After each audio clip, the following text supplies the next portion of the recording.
Di sebuah masa ketika Pulau Jawa masih diselimuti kepercayaan kuno dan tradisi turun-temurun, cahaya baru dari langit timur mulai bergerak mendekati pantainya. Cahaya itu tidak datang dalam bentuk pasukan atau kekuatan, melainkan hadir melalui para ulama yang berjalan dengan hati penuh kasih.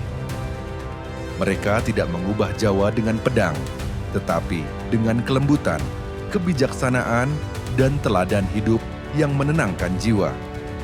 Merekalah Wali Songo, 9 wali yang membawa angin baru bagi Nusantara dan menyalakan cahaya Islam tanpa memadamkan budaya yang sudah lama hidup. Dari Gresik hingga Demak, dari Lasem hingga Cirebon, jejak mereka menyebar seperti cahaya yang perlahan memenuhi seluruh pulau. Wali Songo bukan hanya pendakwah, mereka adalah guru, penasehat raja, seniman, ulama, dan penjaga akhlak yang memperindah wajah Jawa. Kisah mereka bukan sekadar sejarah, tetapi perjalanan ruhani yang mengajarkan kita bahwa hidayah selalu turun dengan kelembutan. Inilah kisah yang telah membentuk wajah Islam di Nusantara selama berabad-abad dan masih berdenyut hingga hari ini. Selamat datang di perjalanan agung ini. Bersama Lentera Dunia, mari kita temukan kembali cahaya itu. Cahaya para wali yang menuntun Nusantara.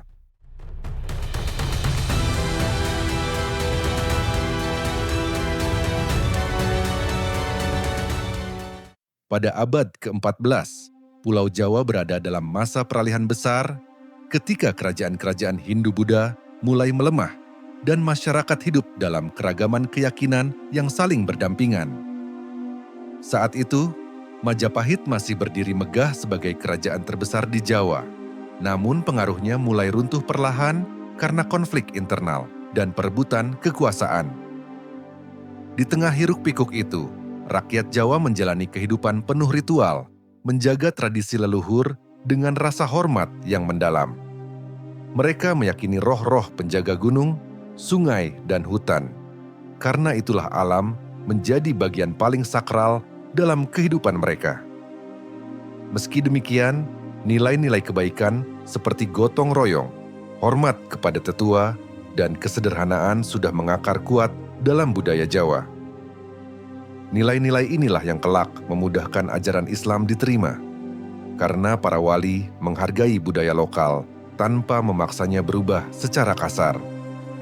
Sebelum Wali Songo datang, Islam sebenarnya sudah dikenal melalui para pedagang dari Gujarat, Champa, dan Arab yang singgah di pelabuhan-pelabuhan Nusantara.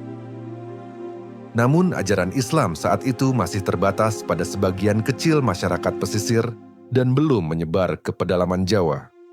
Islam baru mulai diterima luas ketika para ulama datang, bukan hanya untuk berdakwah, tetapi juga memahami hati masyarakat Jawa.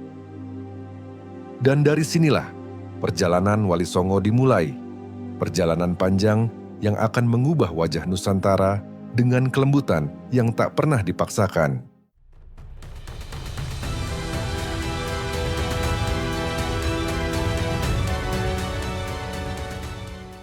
Di pertengahan abad ke-14, angin baru dari Samudra Hindia mulai membawa para ulama dan pedagang Muslim dari Gujarat, Yaman, Persia, dan Arab menuju Pulau Jawa.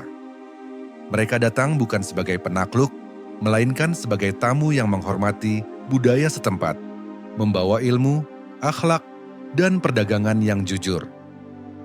Kedatangan mereka membuat pelabuhan-pelabuhan seperti Gresik, Tuban, dan Lasem berubah menjadi pusat pertemuan antara pedagang Nusantara dan dunia Islam. Dalam pertemuan itu, ajaran Islam perlahan dikenal bukan dari pidato, tetapi dari kejujuran dan akhlak para pendatang yang memikat hati banyak penduduk. Dari para ulama pertama inilah muncul jaringan ilmu dan dakwah yang kelak melahirkan generasi awal Wali Songo. Generasi awal ini dipimpin oleh sosok yang kelak sangat dihormati, yaitu Maulana Malik Ibrahim, seorang ulama dari wilayah Persia atau Champa, yang menanamkan dasar akhlak Islam di tanah Jawa. Beliau tidak memulai dakwah dengan ceramah keras, tetapi dengan mengobati orang sakit, menolong penduduk miskin, dan menjadi sahabat bagi siapa saja. Pendekatan inilah yang membuat masyarakat Jawa membuka pintu hati, karena Islam datang tanpa memaksa, tetapi menawarkan ketenangan. Dari titik inilah, jalur dakwah semakin kuat dan mendalam, membentuk fondasi bagi lahirnya 9 wali besar yang kelak menerangi seluruh Pulau Jawa. Dan perjalanan para pendatang suci ini menjadi awal dari babak baru Nusantara, babak ketika cahaya Islam mulai meresap ke setiap sudut kehidupan.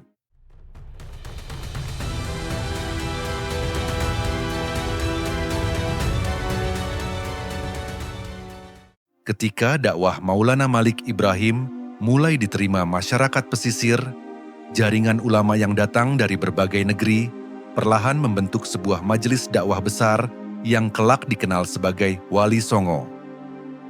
Majelis ini tidak terbentuk dalam satu waktu, melainkan lahir dari perjalanan panjang para ulama yang memiliki tujuan sama, membawa kedamaian dan akhlak Islam ke tanah Jawa. Di antara mereka terdapat sosok-sosok besar seperti Sunan Ampel, Sunan Gresik, dan para ulama muda yang kelak menjadi penerang di berbagai wilayah Jawa. Wali Songo tidak bekerja sendirian. Mereka membangun jaringan murid, pedagang, dan pemimpin lokal yang siap menolong penyebaran Islam dengan cara yang bijak. Setiap wali memiliki keahlian unik. Ada yang ahli ilmu fikih, ada yang ahli seni, ada yang ahli diplomasi, dan ada yang ahli memperbaiki hati masyarakat. Keunikan inilah yang membuat dakwah mereka diterima di berbagai lapisan masyarakat, dari kaum bangsawan hingga rakyat sederhana. Mereka tidak memaksa perubahan, tetapi merangkul budaya, mengisinya dengan nilai tauhid, dan menjadikan adat sebagai jembatan dakwah. Di pesantren Ampel Denta, para ulama sepakat untuk menjalankan dakwah melalui ilmu, seni, dan keteladanan, bukan melalui kekerasan. Dari sinilah Wali Songo mendapatkan kekuatan besar, hati yang bersih, ilmu yang luas, dan persatuan yang kokoh dalam menjalankan amanah dakwah. Dan dengan majelis ini, perjalanan para wali memasuki fase baru, fase ketika ajaran Islam mulai meresap jauh ke pedalaman Jawa dan mengubah sejarah Nusantara selamanya.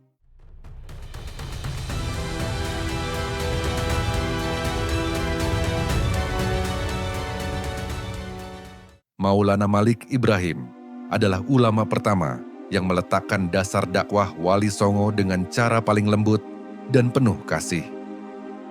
Beliau datang ke Gresik pada akhir abad ke-14 saat masyarakat Jawa masih memegang kuat kepercayaan leluhur dan ritual adat.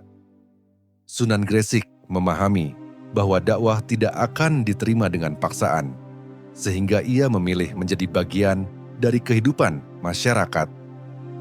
Langkah pertama yang beliau lakukan adalah membuka tempat pengobatan, menolong warga sakit tanpa meminta imbalan apapun. Cara ini membuat beliau dicintai karena masyarakat melihat bahwa ajaran yang dibawanya adalah ajaran yang menghidupkan hati, bukan menghapus tradisi. Beliau juga mengajarkan akhlak melalui teladan, tidak pernah berkata keras, tidak marah, dan selalu mendahulukan kelembutan dalam setiap keputusan. Di sekitar rumahnya, ia membangun tempat belajar kecil, cikal bakal pesantren pertama di tanah Jawa. Melalui cara ini, Islam masuk ke hati masyarakat bukan sebagai ancaman, tetapi sebagai cahaya yang memberi ketenangan. Setiap ajaran yang beliau sampaikan tidak pernah bertentangan dengan budaya Jawa, melainkan menguatkan nilai-nilai luhur yang sudah ada sejak lama. Maka, dari fondasi Sunan Gresik inilah, dakwah Wali Songo berkembang begitu subur di tanah Jawa dan menjadi cahaya yang tidak pernah padam.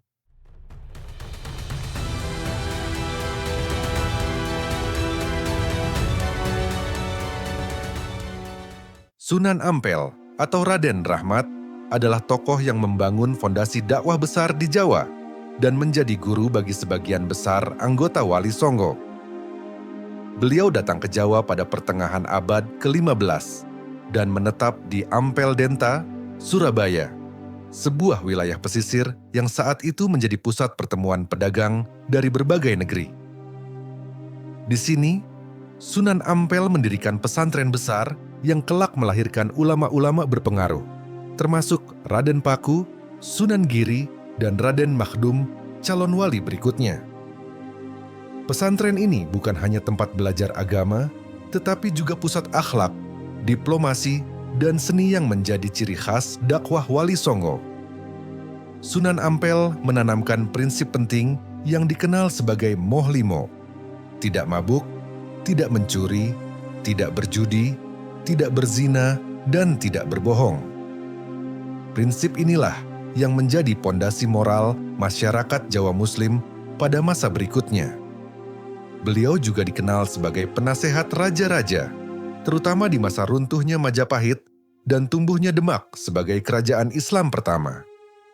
Dengan kelembutan dan kebijaksanaannya, Sunan Ampel mempersiapkan generasi wali berikutnya untuk menyebarkan Islam ke seluruh Nusantara.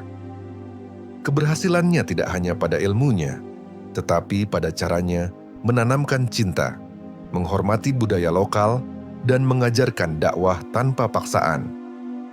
Sebab dari tangan Sunan Ampel lah, Wali Songo berkembang menjadi jaringan ulama besar yang menerangi Pulau Jawa secara keseluruhan.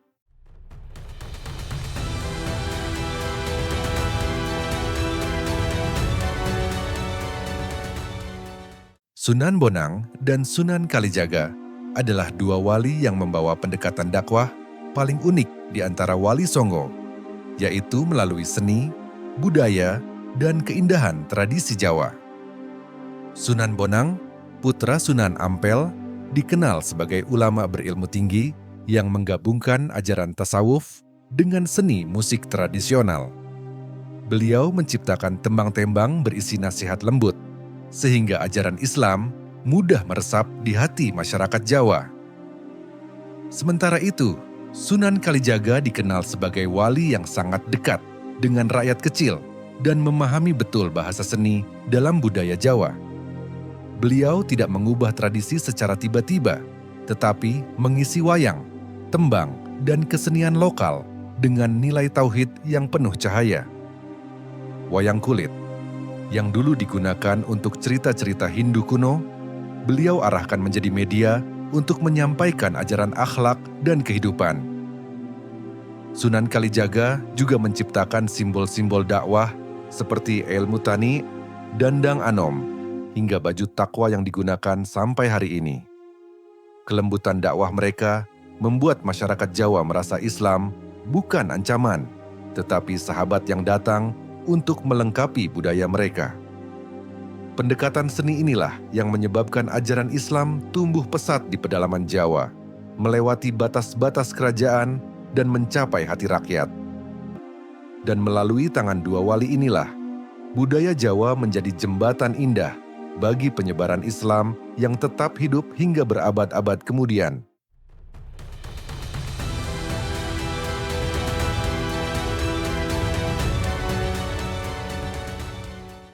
Sunan Giri atau Raden Paku adalah salah satu wali yang memiliki pengaruh besar di wilayah Nusantara. Bukan hanya sebagai ulama, tetapi juga sebagai pemimpin dan diplomat. Beliau adalah murid Sunan Ampel yang paling cemerlang dan dikenal karena kecerdasannya yang luar biasa sejak kecil. Setelah dewasa, Sunan Giri mendirikan pusat dakwah besar di Giri Kedaton, Gresik, yang menjadi sekolah para ulama dari berbagai daerah Nusantara. Di tempat ini, ajaran Islam disebarkan melalui ilmu, pendidikan, dan teladan, bukan melalui kekuatan atau paksaan. Karena pengaruhnya yang besar, banyak kerajaan di Nusantara meminta nasihat Sunan Giri, bahkan menganggapnya sebagai penentu legitimasi kekuasaan.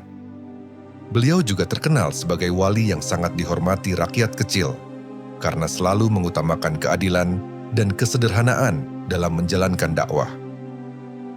Kepemimpinannya membuat Giri Kedaton menjadi pusat kekuatan moral Islam yang sangat dihormati, bahkan oleh kerajaan besar seperti Majapahit dan Demak.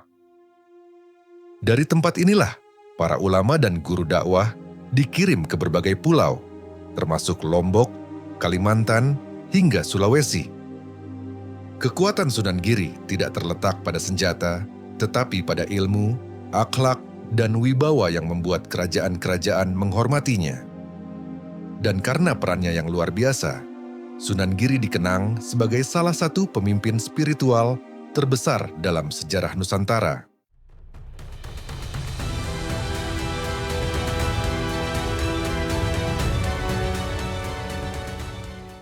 Pada akhir abad ke-15, Majapahit yang pernah menjadi kerajaan terbesar di Nusantara mulai melemah akibat konflik internal dan perebutan tahta.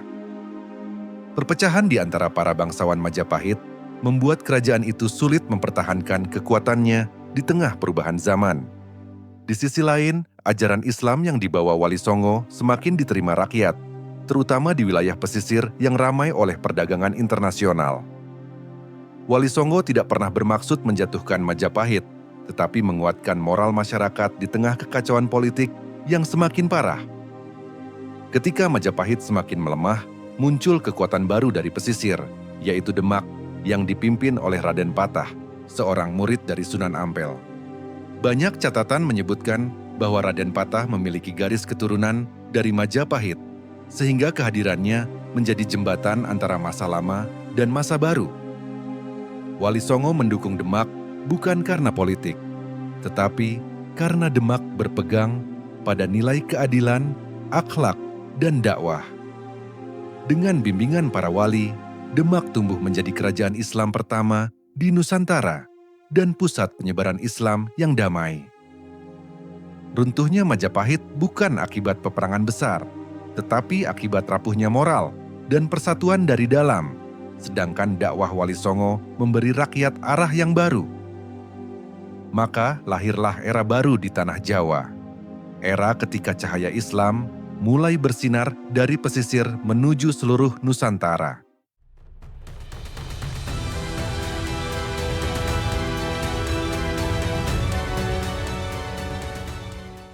Setelah Majapahit melemah, Demak muncul sebagai pusat kekuatan baru yang didirikan oleh Raden Patah, seorang bangsawan muda yang dibimbing langsung oleh Sunan Ampel. Demak tidak dibangun atas dasar ambisi, tetapi atas dasar amanah, bahwa rakyat membutuhkan pemimpin yang berakhlak dan mampu menjaga kedamaian Jawa. Wali Songo berperan penting sebagai penasehat spiritual, memastikan bahwa pemerintahan baru ini berjalan dengan nilai keadilan dan persatuan. Sunan Giri, sebagai pemimpin ulama tertinggi, sering dimintai fatwa untuk menjaga keputusan politik tetap selaras dengan akhlak Islam. Sunan Kalijaga dan Sunan Bonang membantu menyatukan rakyat melalui seni, budaya, dan dakwah yang menyentuh hati, sehingga tidak ada gejolak besar saat perubahan kekuasaan terjadi. Sunan Kudus, yang dikenal tegas namun penuh hikmah, membantu membangun struktur pemerintahan dan hukum di kerajaan yang baru lahir ini. Dengan peran kolektif para wali, Demak berkembang menjadi kerajaan Islam pertama di Nusantara yang mendapat dukungan luas dari rakyat. Kerajaan ini membawa wajah baru bagi Jawa, yaitu pemerintahan yang lebih terbuka, mengutamakan musyawarah, dan menghormati budaya lokal. Dengan bimbingan Wali Songo, Demak menjadi pusat dakwah, perdagangan, dan ilmu yang mempengaruhi pulau-pulau lain di Nusantara. Dan dari Demak inilah, cahaya Wali Songo menyinari Jawa dengan lebih kuat, mempersiapkan babak akhir perjalanan mereka yang penuh hikmah.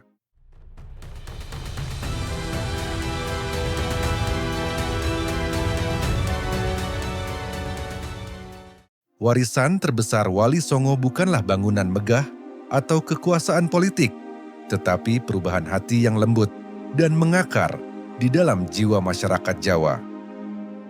Melalui pendekatan yang halus, para wali menanamkan nilai tauhid, tanpa memutus budaya, sehingga lahirlah harmoni indah antara Islam dan adat Jawa. Masjid-masjid beratap tumpang, pesantren pertama, dan tradisi gotong royong adalah bagian dari jejak mereka yang tetap hidup hingga hari ini. Di setiap desa, ajaran para wali masih terdengar dalam tembang, doa, dan petuah yang diwariskan turun-temurun.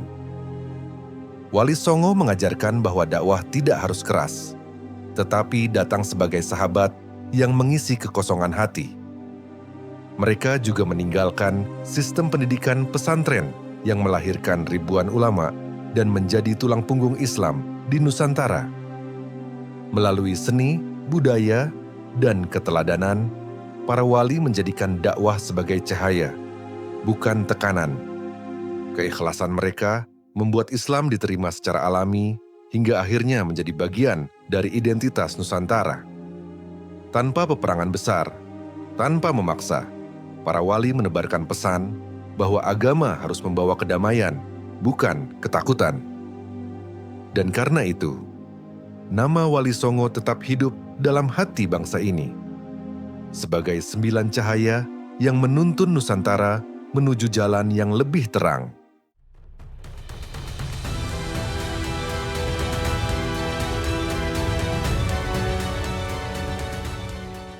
Perjalanan Wali Songo mengajarkan kepada kita bahwa cahaya kebaikan selalu datang dengan kelembutan, bukan dengan paksaan. Mereka tidak hanya membawa ilmu, tetapi juga akhlak yang menghidupkan hati dan mengubah seluruh wajah Nusantara. Kita adalah saksi bahwa warisan mereka masih hidup dalam setiap doa, setiap tembang, dan setiap langkah orang-orang yang mencari kedamaian. Semoga kisah ini menjadi pengingat bagi kita semua bahwa agama adalah cahaya yang menenangkan, bukan beban yang menakutkan. Terima kasih telah menelusuri perjalanan penuh hikmah ini bersama Lentera Dunia. Dukung kami dengan like, komentar, dan share agar semakin banyak hati yang merasakan cahaya Wali Songo. Sampai bertemu di perjalanan berikutnya, di mana kita akan membuka kembali lembaran sejarah Islam yang penuh keindahan.